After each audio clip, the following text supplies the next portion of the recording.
The Future History of Energy and Transportation. Documenting the paradigm shift from the era of oil and internal combustion to the era of robotics. By Julian Cox. Narrated by the author with the aid of an artificial intelligence. Chapter 26. Dynamics of Autonomous Mileage Markets. Unlike the consumers of depreciating vehicles whether owned or leased, and the paying passengers of taxis and ride-hailing services, the owner of a fully autonomous vehicle is an owner-producer of transportation. This is conceptually similar to the owner of a solar system, possessing the ability to produce electricity to meet their own needs, then to go on to sell excess production to recoup upfront or ongoing financing costs, then to expose a profit, likely sufficient to cover end-of-life replacement on a declining cost curve. Except the quality of service the owner-producer of transportation is able to supply with a fully autonomous vehicle is without compromise to compare with supplying a chauffeur-driven limo, and the distinction between selling electricity as a commodity to yield savings relative to grid electricity, and selling robotic labor in the form of transportation, is profound. The importance of this distinction and the significance of its implications cannot be overstated. The current open market value of a driven mile per Uber and Lyft is around $2.20 per mile. A currently available $45,900 retail, $38,000 manufacturing cost, full self-driving hardware-prepped EV, the Tesla Model 3, will operate in fleet service at 12 cents per mile, averaged over its service life, and under some perspectives we will explore here, considerably less. The difference between the $2.20 current market value of a driven, ride-sharing mile and the 12 cents cost average per mile of the Model 3 in autonomous ride-sharing operation, is $2.08 per mile. So long as the $2.20 open market price of a driven mile holds true, this $2.08 per mile of gross profit margin is available on every lifetime mile of this full electric, prospectively fully autonomous vehicle. Net of mileage used by its owner, and while committed to fleet service, net of driving between fares, attending a cleaning valet or a maintenance service and visiting a charger. While every mile costs money, averaged over the vehicle's service life, and not every mile pays, isolating one mile that costs 12 cents and is sold at open market rates for $2.20, this 1 mile represents a gross profit of 1,733%, which is simply the $2.20 sale divided by the 12 cents total cost to supply. We will get into the details of these numbers and their predictable market implications for individuals and industry below and in the subsequent sections that address challenges for incumbent automakers and a possible solution to auto market disruption. Question: when will gross profit margins like this start to come down? 1. Once the marketplace of premium ride-sharing clientele who are willing to pay $2.20 per mile for the avoidance of non-autonomous vehicle depreciation and the convenience of hailing a ride on demand, is exhausted on grounds of affordability, necessitating a price tapering of the service offered by autonomous electric vehicles to expand the addressable market, in order to adequately occupy all of the, initially limited, autonomous EV ride-sharing capacity available. 2. Upon the advent of mutual price competition from other autonomous vehicles, potentially from a combination of autonomous internal combustion and autonomous electric vehicles, again, necessitating some incremental price tapering to maintain an autonomous EV fleet's occupancy rate at close to full capacity, until profits eventually normalize under market saturation conditions. This declining price trend can be expected to continue apace, well below market prices at which all profitable use cases for internal combustion vehicles have been extinguished on grounds of running and maintenance costs alone. It is vital to appreciate that gross margins of this magnitude will not compress at any time before, nor for any reason besides the reasons laid out above. Thus the first many millions of autonomous electric vehicles will bathe in profits of this magnitude, and profitability this extreme will drive frenzied demand for ownership and investment in accelerated manufacturing capacity of autonomous electric vehicles and all that they require to be built. Up to and including the accelerated scrapping of internal combustion vehicles for materials recycling. While governments will doubtless attempt to seek a windfall tax bonanza on these gross profits, thereby moderating an explosive rate of change, there is no government intervention called for to accelerate the transition to sustainable transportation and renewable electrification to power it. None whatsoever. What we are documenting here is an economic cascade. A profit-motivated gold rush from the first advent of fully autonomous vehicles to market saturation, and this is unstoppable, so long as human civilization itself endures. Author's note: for any reader reeling in disbelief, this wholly understandable reaction has been anticipated and is addressed in the chapter of optimism and pessimism. This is what Future 2.0 looks like in the context of a market that declined to expect it.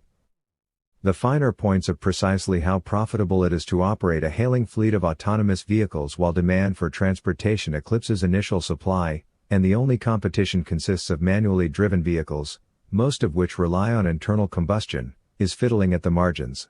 The take-home message is that prior to the approach of total market saturation with autonomous electric vehicles, the profitability exposed, primarily by stripping out the cost of a driver, also the high costs of internal combustion fuel and rapid mileage depreciation, of internal combustion vehicles, is immense.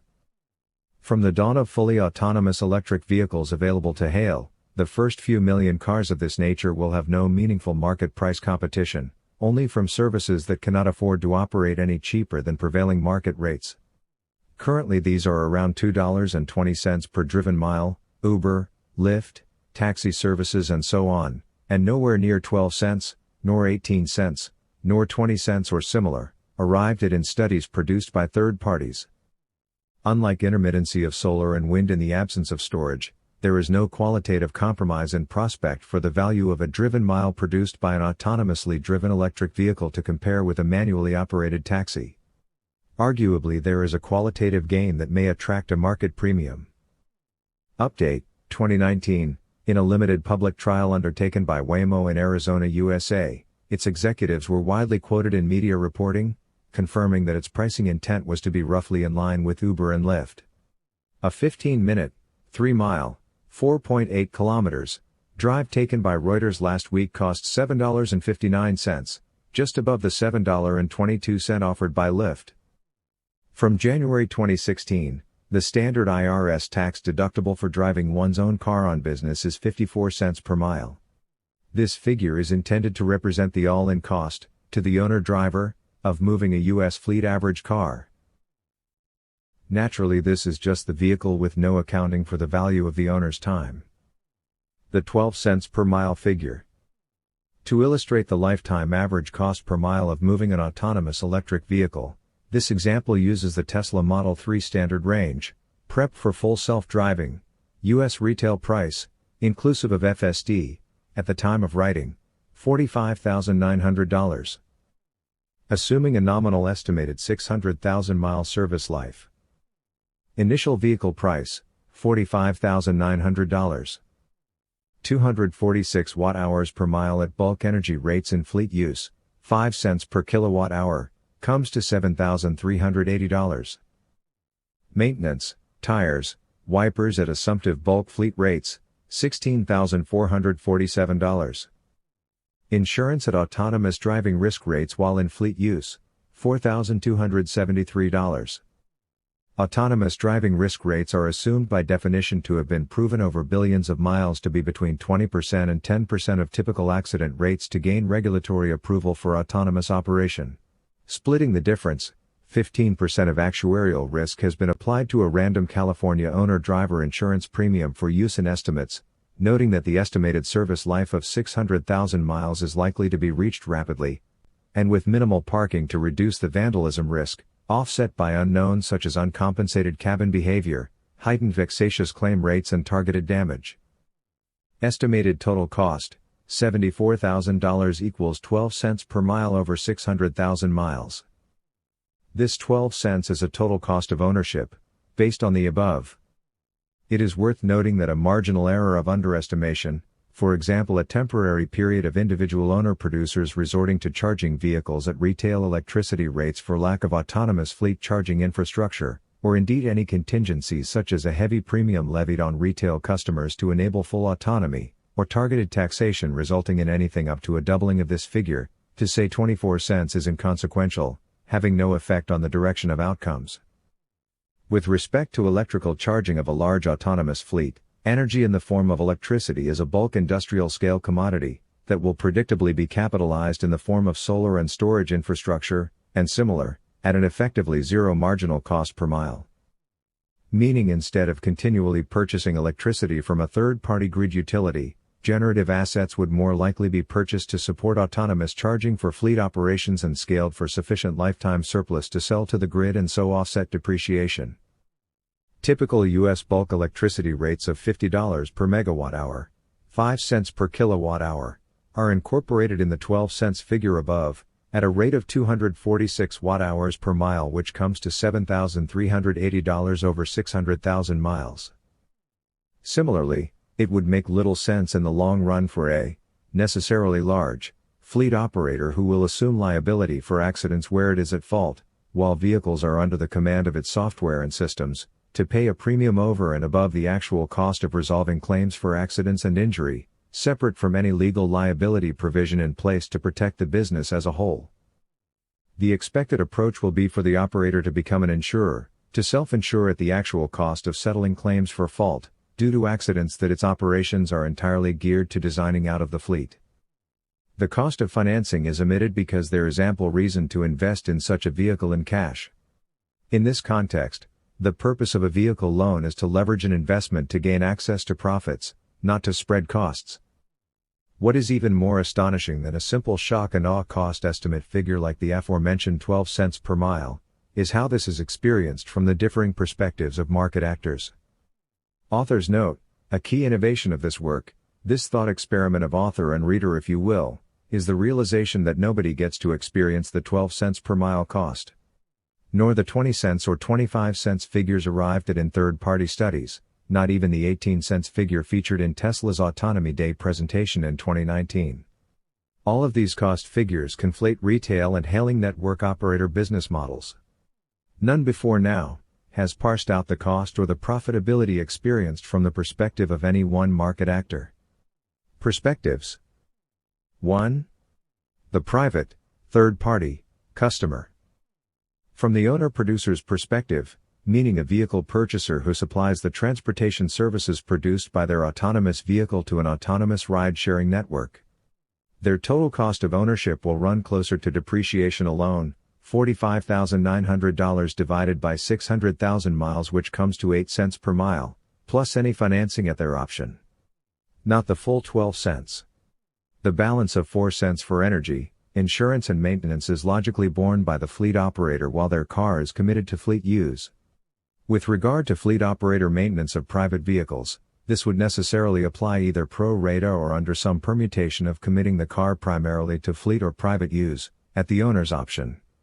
It would seem like a sensible trading variable for a fleet operator earning say 30% of fleet revenues from vehicles it does not own, to cover vehicle maintenance fully, so as to encourage maximal fleet commitment on the condition say 80% or more of a vehicle's mileage was supplied by the owner to the fleet. Hence the private owner-producer can expect a gross income of $1.54 per driven mile, which is 70% of $2.20 per mile net of a 30% hailing and billing network operator's fee, less 8 cents for depreciation, which equals $1.46 per mile.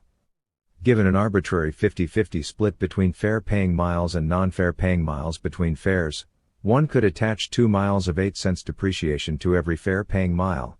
Thus the individual owner-producer could expect to net nominally $1.38 before taxes in passive income, per fare-paying mile. This to contrast with losing 54 cents per mile purchasing a typical car from a dealership under the previous paradigm of private vehicle ownership. For the reasons previously noted, figures like this can be expected to persist without significant erosion, arbitrary taxation and fees notwithstanding, until the volume of fully autonomous vehicles on the roads begins to encroach on market demand saturation conditions for road transportation as a service. 2. The manufacturer, owner and operator of an in-house autonomous fleet. From the perspective of the manufacturer owner-operator, meaning for in-house autonomous fleet vehicles operated by the vehicle manufacturer, the initial cost price of the vehicle is internal, $38,000, as opposed to $45,900 retail. Thus the average estimated cost over 600,000 miles is reduced from 12 cents per mile to 10 cents per mile. The energy cost remaining within the 10 cents figure may also be capitalized as described above, reducing its estimated average cost per mile to 9 cents. The manufacturer owner-operator can expect a gross income of 100% of the open market value of a driven mile, say $2.20 less 10 cents in total costs, which equals $2.10 per mile.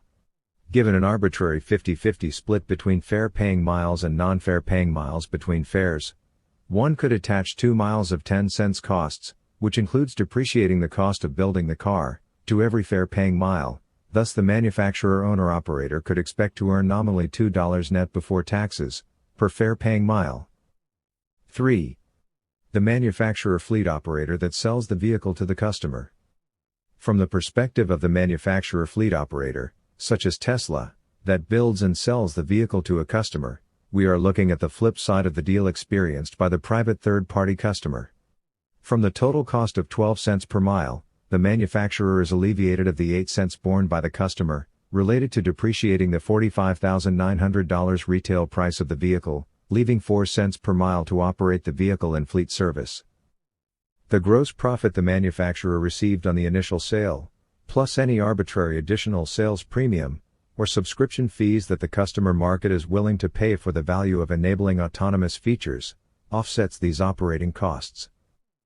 The $7,900 gross profit in this example of a $45,900 sale of a $38,000 build cost vehicle, offsets a little more than 1 cent per mile over 600,000 miles, resulting in a total cost average of 3 cents per mile. Importantly, payment for manufacturing the vehicle, plus this gross profit is received by the manufacturer in the form of cash up front.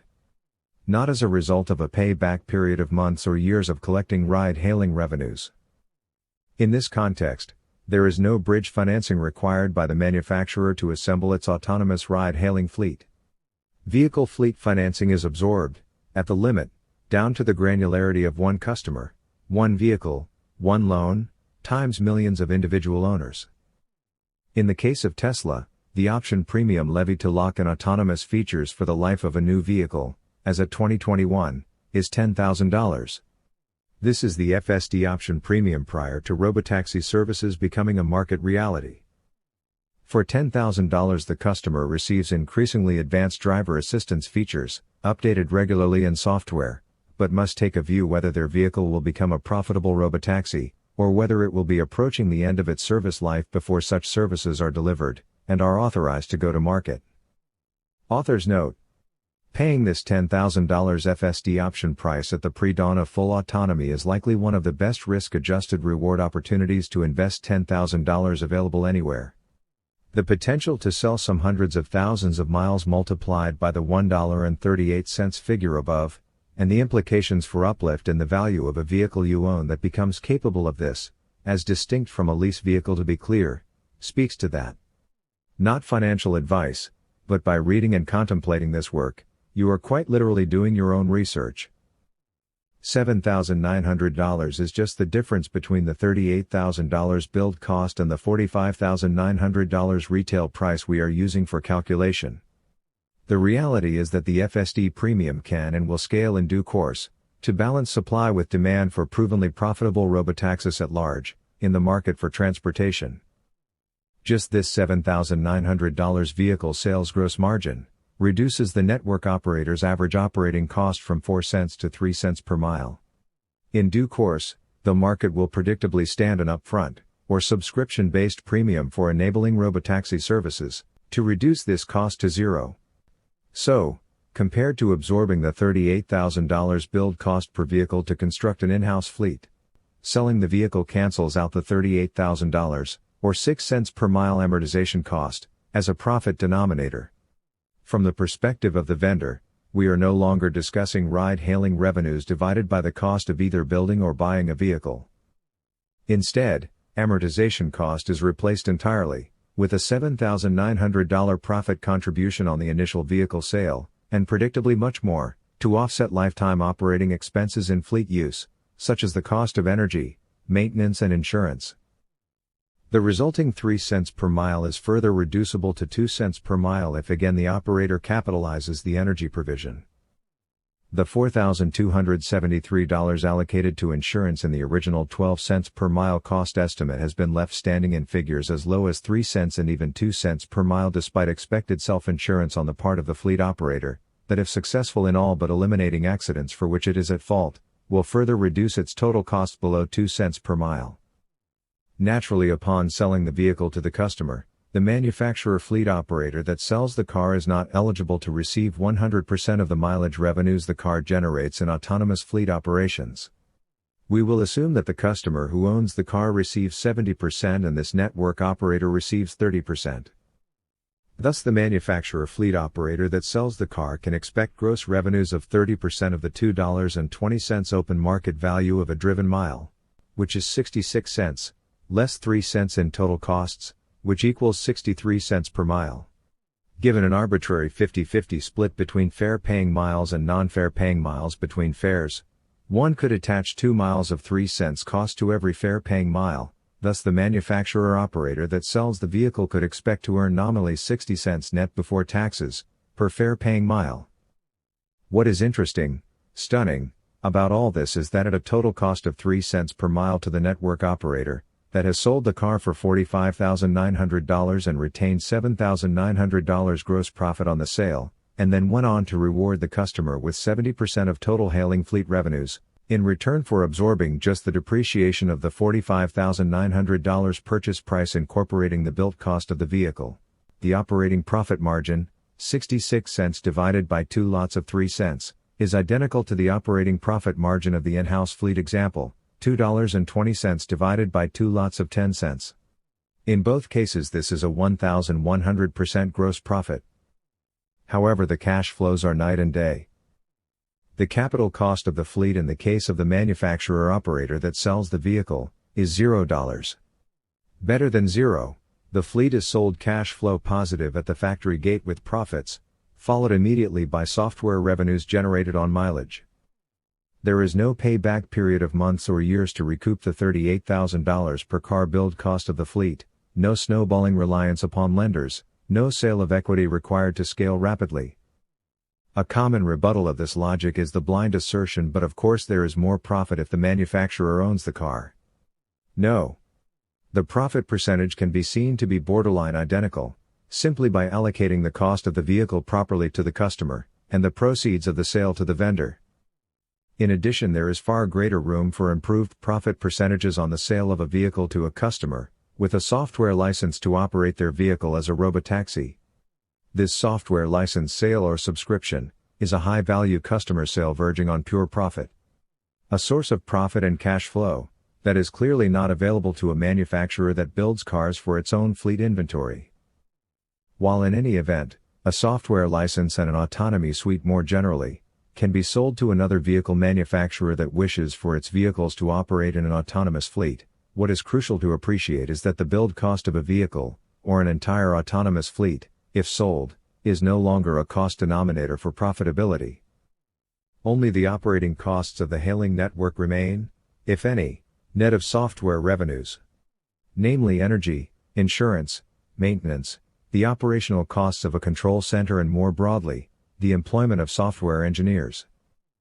The only downside, if it can be called that, is the need to produce 3 times the number of vehicles in order to yield the same quantum of profits. However, the vehicles are themselves profitable and cash flow positive to produce and sell, and this equation is awful for the competition in terms of market share. Furthermore, if the mission of a business so happens to be, to accelerate the world's transition to sustainable energy and transportation, then producing more vehicles is the correct optimization.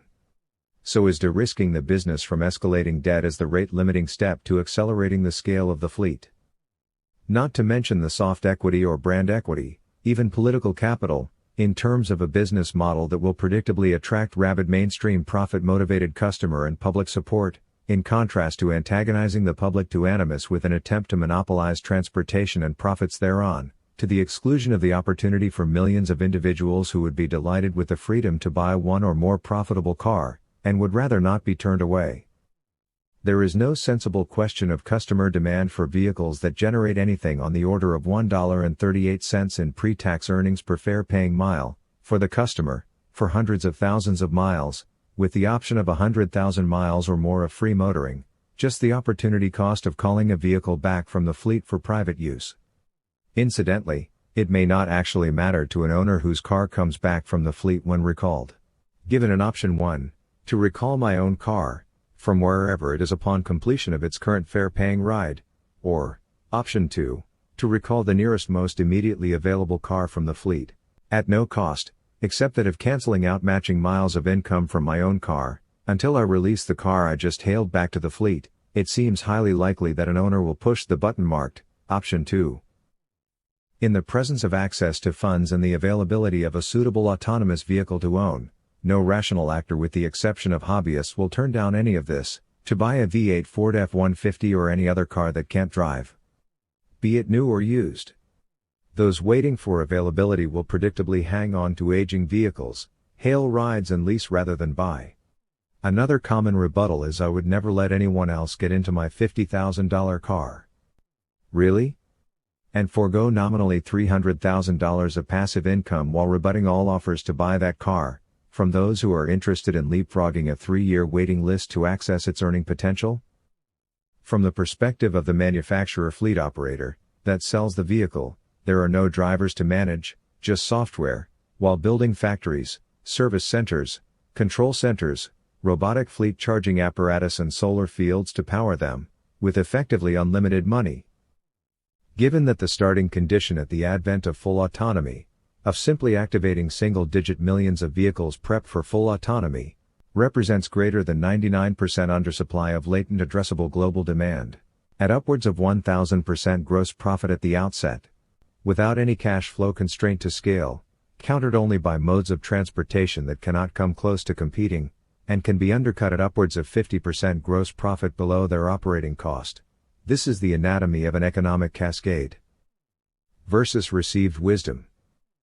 At the time of writing, most of the models in public discourse, used to describe the advent of fully autonomous vehicles adopt the assumption that corporations will suddenly offer transportation at 12 cents, or similar, per mile.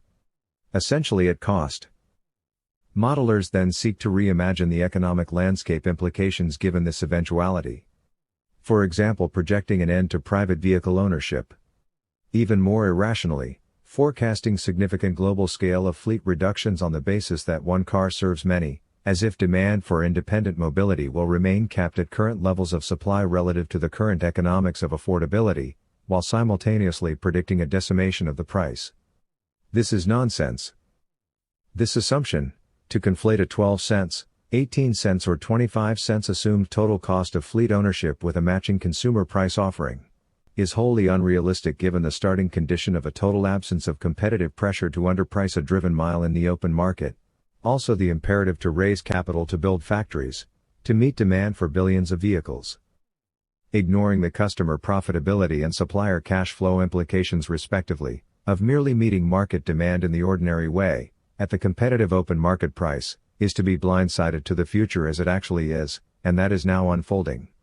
As evidenced by the fact that the vast majority of the world's vehicles that are readied for robotaxi deployment upon the maturing of software alone, the Tesla fleet, are in the hands of private owners, and most of the balance is leased from Tesla.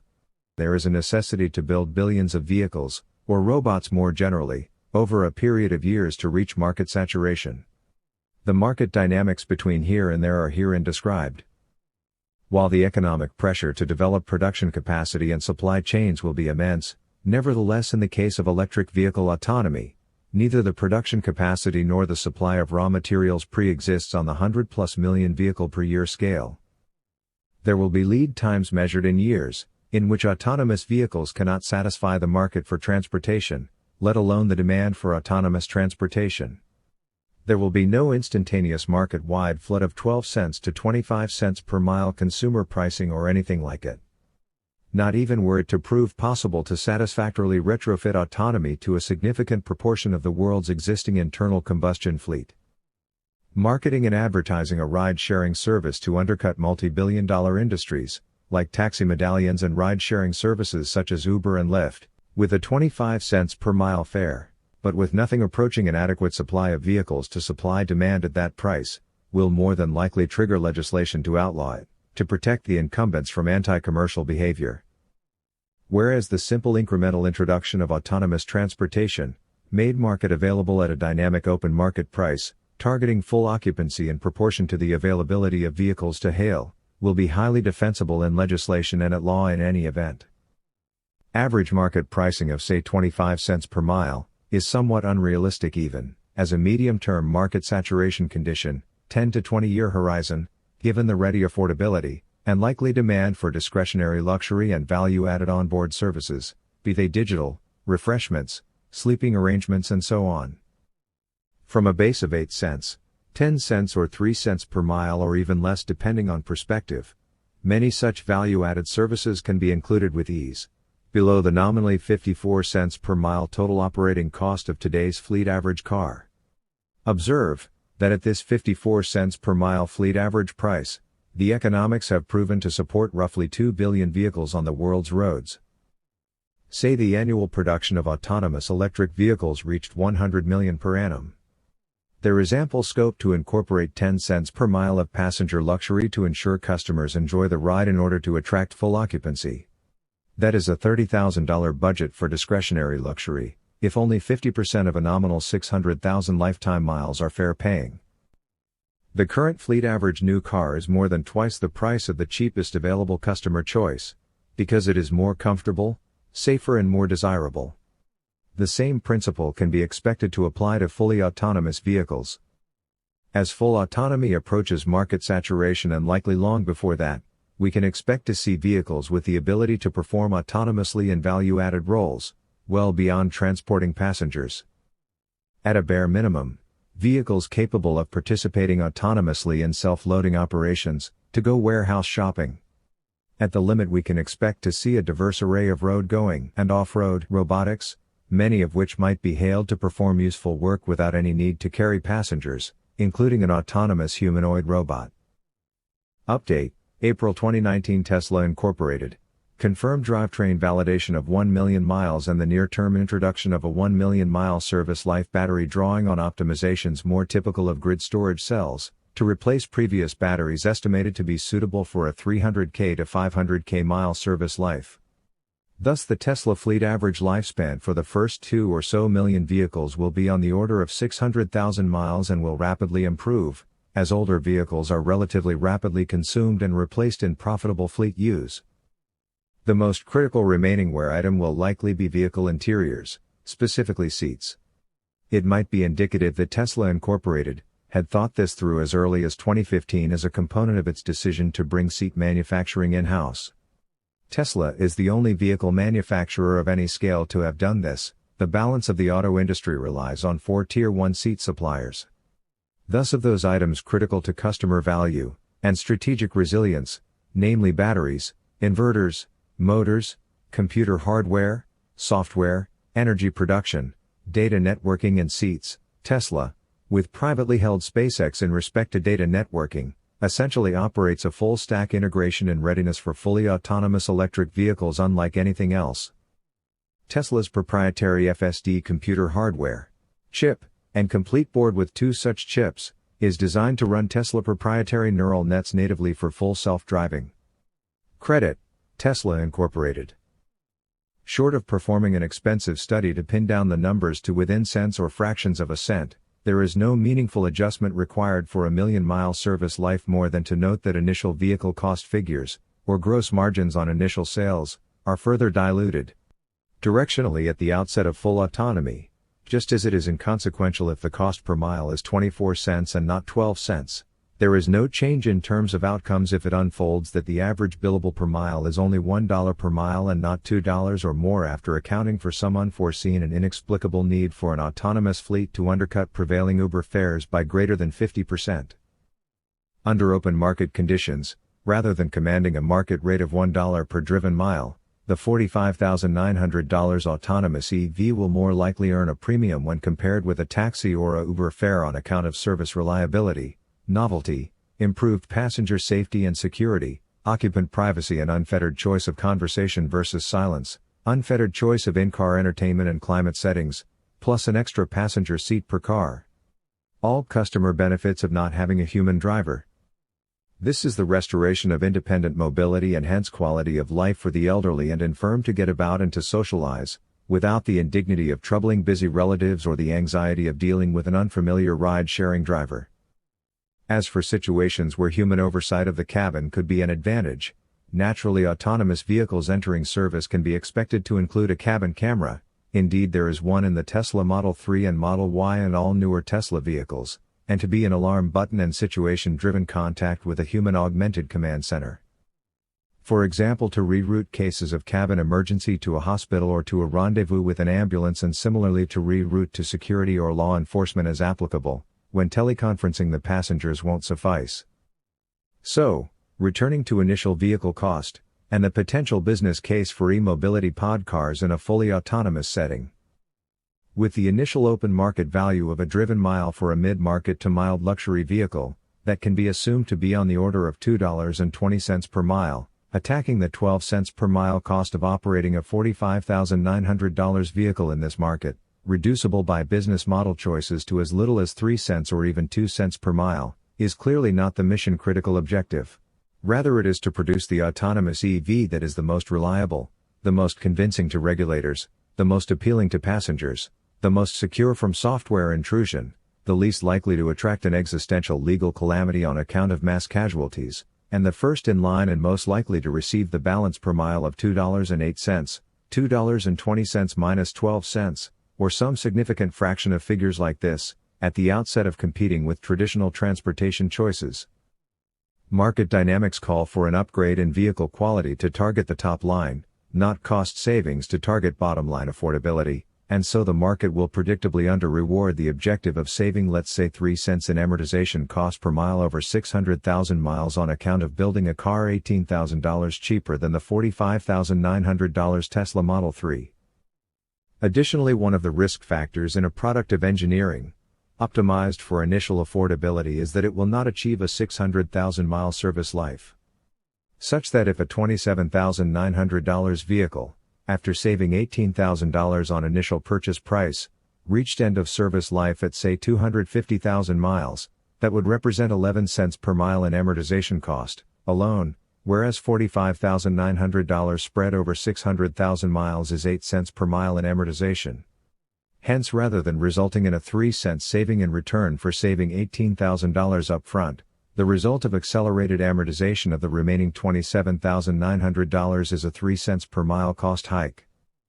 Even if successful in reducing the bottom line from 12 cents to 9 cents per mile, initial affordability presents no competition to the 12 cents option when pricing must be set greater than $1 per mile and more likely greater than $2 at the outset regardless, just to prevent a whole metropolis of millions trying to hail the first 100,000 vehicles available to hail. In which case, anyone who secured the services of an autonomous ride for upwards of $1 per mile, would prefer to be picked up by the 12 cents vehicle rather than the 9 cents vehicle, and would without reasonable doubt, be willing to place more discretionary value than 3 cents per mile on the difference between them. Consider then, instead of saving 3 cents from the 12 cents per mile figure for a $49,500 EV, adding 15 cents per mile for a total of 27 cents per mile. Over 600,000 miles, this raises the budget for the vehicle to $130,000. Add another 3 cents per mile for additional energy, maintenance and insurance, totaling 30 cents per mile in costs. The resulting vehicle will enable passengers to enjoy the private on-demand use of a $130,000 limo or SUV, at whatever price the market will stand. For example, a Tesla Model X that commands more than $3 per mile and closer to $4 at current ride-sharing market prices available from Uber and Lyft. Thus, at open market ride-sharing rates of nominally $3.50 per mile when compared with $2.20 for a mid-market vehicle, isolating 1 mile of this additional $1.30 per mile discretionary luxury premium, gained in return for the additional 18 cents per mile, represents a 722% gross profit on the additional 18 cents as a reward for going up market. Note too that a fully autonomous Toyota Camry cannot be operated at a profit, at all, should the open market ride-sharing rates it can attract fall to 45 cents per mile. While the $130,000 Model S limo or Model X SUV will still operate at a 50% gross margin if the fares it can attract falls to 45 cents per mile, given its cost basis of 30 cents per mile. In this way, newcomer Lucid Air would appear to be on to something with its reclining business class inspired rear seating and extended legroom design. Lucid also appears to have loaded their debut vehicle with sensors in preparation for software arising that might operate it autonomously. Hence, if unencumbered by a legacy of internal combustion overheads, and the vision is to transform a metropolis of say 2 to 10 million people from noisy and polluted to peaceful and clean, the mission objective, however, one enters the autonomous EV ride-sharing market, with the greatest alacrity as the first goal, and if that means an e-mobility city car because battery supply constraints dictate 333 kilowatt-hour vehicles are better than one 100 kilowatt-hour vehicle until battery supply constraints are resolved, then so be it. Nevertheless, in the final outcome, economics would seem very clearly to indicate that piling resources into creating vehicles that people actually desire to own as well as to ride in is the way to go, to the extinction of initiatives calculated to downgrade the passenger experience from the market norms of the manually operated internal combustion era. Because the most profitable autonomous electric vehicles are very nice cars with a very long service life in terms of miles, and because that's where the big money is at, to transform the aforementioned vision into a reality. Concerning vehicle finance. With regards to private customers seeking to become owner-producers of transportation, with vehicle mileage surplus to their own needs, obtaining finance for a $50,000 to $130,000 vehicle purchase as an income-generative capital asset, whose location is forever known to its network, should in theory be considered almost impossible not to obtain from a lender, in the absence of arbitrary rules concerning who is allowed vehicle credit, for how many vehicles, and in what order. Something akin to a Chinese license plate lottery for vehicle finance, for any to enter in the absence of an outstanding credit default or a rap sheet for fraud. The starting assumption is likely a first-come first-served scenario, at the manufacturer's discretion, with caps and limits placed on outsized individual orders and very large corporate orders disallowed by default and subject to negotiation. One could design a vehicle loan contract that promised X percentage of ride-sharing income to the bank per month, enforced in software, such that if the car is not allowed out enough to pay its way, the car just refuses to serve the borrower. Simply refuses to come back at the end of the month until it has settled its loan installment. That is, unless the borrower settles the installment first, under penalty of the bank pushing the auto repossess button, or more accurately, overriding the borrower to commit its newly repossessed vehicle to the fleet, full-time, for the bank. Note, it is not in Tesla's, or any other autonomous EV specialists' interest to permit a bank to skip the customer and monopolize its fleet, nor to permit a Hertz or an Uber for that matter, to do likewise. Indeed, Tesla has made it clear that its vehicles may not be operated via a third-party hailing network. Even so, concentrating fleet ownership in a third party, even while operating on Tesla's network, is not desirable. It can be anticipated that financial institutions will perceive an opportunity to leverage access to vehicle finance as a gatekeeper to an applicant's access to profits, likely necessitating a Tesla vehicle fleet financing fund to be established, perhaps floated as its own stock, to keep banks in competitive check. Bottom line, business stability, maximum growth rate and profitability is to be found in a vast and highly motivated customer base, creating a broadly distributed capital structure where the worst to be feared down the line is a Tesla vehicle owners union demanding a more generous cut of ride-sharing profits from Tesla, and the Tesla defense against that, be reasonable, or will just divert resources to building more in-house fleet. A happy medium of customer share of autonomous ride-sharing revenues versus in-house fleet revenues derived from investing surplus cash in fleet rather than additional factories, will find itself, even if it hadn't been proactively identified and enacted, with due sensitivity to market signals in advance. Naturally, a customer waiting list is more apt to champion the cause of the vehicle manufacturer to build factories and expand production capacity, to make vehicles available for sale. This is a priority over building cars for itself to compete for ride-sharing revenues with the customer base. In a perfectly efficient market, the private customer's profitability over capital depreciation of their vehicle will match Tesla's operating profitability of taking care of that vehicle while in fleet use, over the cost of energy, maintenance, cleaning, insurance and command center operations. In summary, the fair market value of owning an autonomous electric vehicle, the fair market value of producing and operating a networked fleet of autonomous electric vehicles, and the fair market value of consuming a driven mile, served by an autonomous electric vehicle, will find itself. Meanwhile, the value of a manually operated internal combustion vehicle rests purely on short supply of the above. Trending to nil just as fast as supply of the above can physically be arranged, without any capital constraint whatsoever. See chapter, of capital intensity. Author's note: profit-motivated customer demand is not a new and radical idea in America, and of course profit sharing with agents and retailers is ordinary, but there is something special about empowering ordinary citizens, individuals from just about any walk of life, to participate individually or in small groups, directly in owning the means to supply energy and transportation at the root of society. This has echoes of the U.S. Declaration of Independence. Empowering the individual in this manner is akin to the radical new idea of America as approved by Congress on July 4, 1776, in which was declared the unalienable right to life, liberty and the pursuit of happiness, inspired by John Locke's The Natural Right to Life, Liberty and Property.